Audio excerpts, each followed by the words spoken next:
Eh bien bonsoir, aujourd'hui on se retrouve pour le 16e objet insolite. Et aujourd'hui on va s'intéresser tout simplement à ce petit morceau de métal. Alors qu'est-ce que c'est que ce truc? Eh bien tout simplement, c'est ce qu'on pourrait qualifier de l'ancêtre du cutter, de poche en tout cas. Donc c'est simplement un petit objet très plat, voilà, donc très pratique, assez peu long aussi, donc c'est vraiment très compact. Et on embarque là un objet très coupant, donc c'est vraiment quelque chose qui peut être très pratique à avoir un peu partout. Comment ça fonctionne? Eh ben c'est très simple, vous allez tout de suite le comprendre si c'est pas déjà fait. Voilà, comme ceci, je pense que vous pouvez voir un peu mieux comment c'est fait, hein. Ça prend tout simplement une lame de rasoir. C'est une lame de rasoir qui est montée sur l'axe, avec une protection évidemment pour éviter de se couper, hein, parce que je rappelle que les lames de rasoir sont coupantes des deux côtés, le principe de pouvoir les retourner. Et du coup, comme c'est très plat, une lame de rasoir, c'est très très fin une lame de rasoir, hein, voilà, c'est très très fin, je ne sais pas si vous voyez bien à quel point c'est fin, si vous n'avez jamais vu ça. Et du coup, l'intérêt c'est de pouvoir la refermer, comme ceci, l'ouvrir et d'avoir un objet tranchant, donc coupant comme une lame de rasoir, hein. Là, on ne peut pas trouver mieux comme expression, hein, bien sûr. Voilà, tout simplement. Et là, on a une petite particularité intéressante aussi. Je ne sais pas si vous voyez bien ici, l'espèce d'encoche.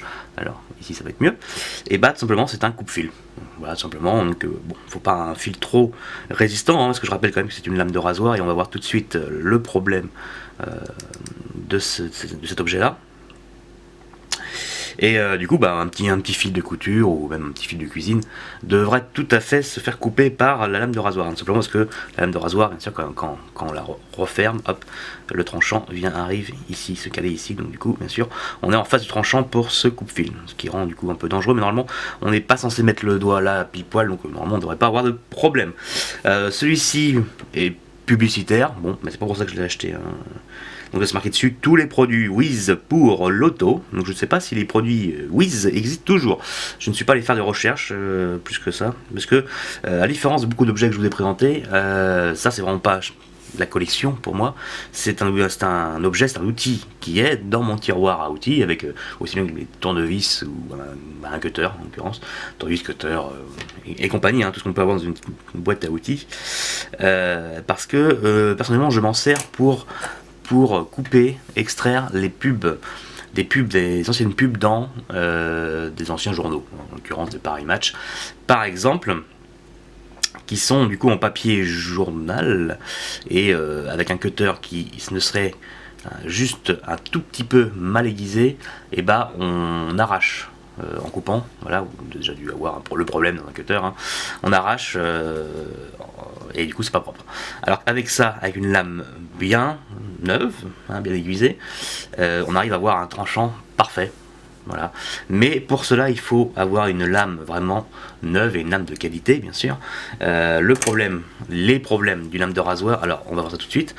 Si on veut couper par exemple une feuille comme ça, donc c'est une feuille de machine 90 grammes, tout à fait classique d'imprimante. Donc si on veut essayer de couper ça, voilà, comme ça, vous allez voir que c'est pas coupé. Pourquoi? D'abord parce que c'est un papier épais, soit.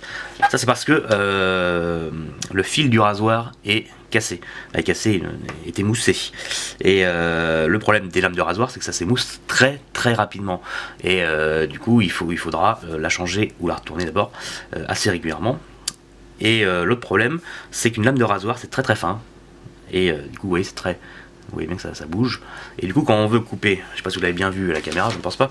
Et quand on veut couper, on vient forcément mettre une certaine pression sur la lame. Et vous voyez bien, je sais pas si vous voyez bien, hop, la lame se plier quand on essaye de couper. Du coup, bon, ça c'est le côté mauvais de cet appareil-là. Pour le reste, ça fonctionne très bien. Et du coup, on va voir tout de suite comment le démonter. Alors pour ça, vous voyez bien qu'il y a un axe vissé, voilà, avec un contre-écrou derrière. Donc tout simplement, on va venir prendre un tournevis. Alors petite pub Facom au passage, hein. Ça c'est vraiment mes tournevis préférés, hein. Ce sont les tournevis de la gamme Microtech, je crois, de chez Facom, avec le petit boîtier. Donc si vous avez un billet de, je sais plus combien, 40 euros, 35 euros, je ne sais plus, n'hésitez pas, foncez, franchement, voilà. Bon, c'est de la pub cachée. J'avais pas d'action chez Facom, mais voilà, pour moi l'outillage chez Facom. Voilà, c'est tout. Bref, donc un petit tournevis plat. Voilà, j'ai pris celui-là, donc ça c'est très bien. Et on va venir du coup démonter l'axe. Comme ceci, hein, tout simplement, hein, c'est juste voilà, une petite vis. Comme ceci, montée sur un contre-écou. Voilà. Et comme ça, on peut désolidariser. Hop, en caméra, ça va être mieux. Comme ça, la protection, le carter, on va dire, et le porte-lame en lui-même, hein, vous voyez bien. Donc on va venir enlever la lame. Alors bien sûr, on fait attention, hein, c'est une lame de rasoir, je rappelle, donc hyper coupant. Donc je vais tout de suite. Hein, vous savez comment ça fonctionne, hein, j'imagine. C'est une boîte de lames de rasoir qu'on peut encore acheter dans n'importe quelle grande surface. Hein. Ce sont des gilets bleus, donc sûrement une des plus vieilles lames de rasoir. Et en fait, on vient la ranger ici. Voilà. C'est fait comme ça, les boîtes de lames de rasoir. On a en général, normalement, un endroit pour ranger les vieilles lames. Voilà. Et on va venir en prendre une nouvelle. Alors, hop, si j'arrive à la sortir. Ah, je suis arrivé à la fin. Ah non, c'est dans l'autre sens. Ok, très bien. Donc pareil, toujours là, en plus on est sur une lame neuve, faites attention. Bien sûr, j'aurais pu la retourner, mais moi je sais que j'avais déjà retourné, hein, c'est bien sûr. Lame de rasoir, hein, je vous raconte pas, vous savez comment c'est, les rasoirs. Donc toujours pareil, attention, ça coupe, vraiment, c'est pas une blague. C'est pas du style, ça coupe, ouais, non mais ça coupe que pour les débiles qui font pas attention. Non, non, ça coupe vraiment. Et du coup, il va falloir, là c'est plus côté chiant, il va falloir réussir à bien le mettre dans son emplacement. Bien faire coïncider ici cette forme là de rasoir là, cette forme de la lame avec le trou. Ok. Alors, hop, comme ceci, voilà. On vient remettre ça dans le bon sens évidemment. Hop. Comme ça. On vient remettre l'écrou. Voilà. Hop, on va même le fermer pour être plus en sécurité. Et on revient remettre la vis dessus. Et hop. On revisse. Ah, ces tournevis là, c'est vraiment top de top. Et voilà, on a récupéré notre porte-lame. Je l'ai serré un peu plus que la dernière fois. Et normalement ça devrait couper un peu mieux, mais bon, ça reste une lame de rasoir. Hein. Il faut quelque chose qui... Voilà. Quand ça fonctionne, ça fait ça. Voilà quelque chose de bien sympathique. Mais le problème, encore une fois, c'est que les lames s'émoussent très rapidement. Donc il faut les changer ou les tourner une première fois. Et bien souvent. Mais quand ça fonctionne, vous voyez bien, hein, j'ai juste fait une passe. La feuille de papier n'a pas résisté longtemps. Hein. En même temps, hein, c'est une lame de rasoir. Voilà, des belles gilettes.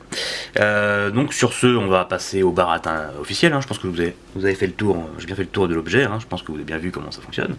Du coup, n'hésitez pas à laisser un petit commentaire si vous connaissiez cet objet. Hein.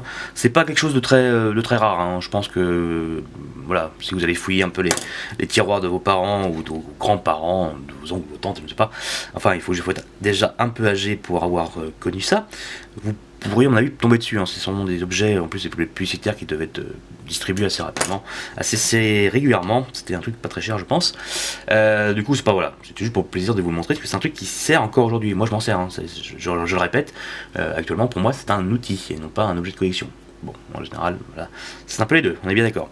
Laissez un petit pouce bleu si la vidéo vous a plu, bien sûr. N'hésitez pas à la partager, s'il vous plaît, partagez-la.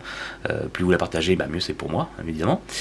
Et puis, autrement, n'hésitez pas à venir me suivre sur Twitter, Facebook.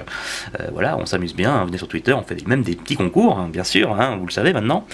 Et puis, j'ai aussi un site où ou quand j'ai pas envie de faire des vidéos, j'écris. Voilà. Très mal, mais voilà. Vous pouvez aller le voir. J'ai enfin décidé de le reprendre, voilà. Donc n'hésitez pas à aller le visiter. Sur ce, bien sûr, on se dit une bonne soirée, et puis à la prochaine.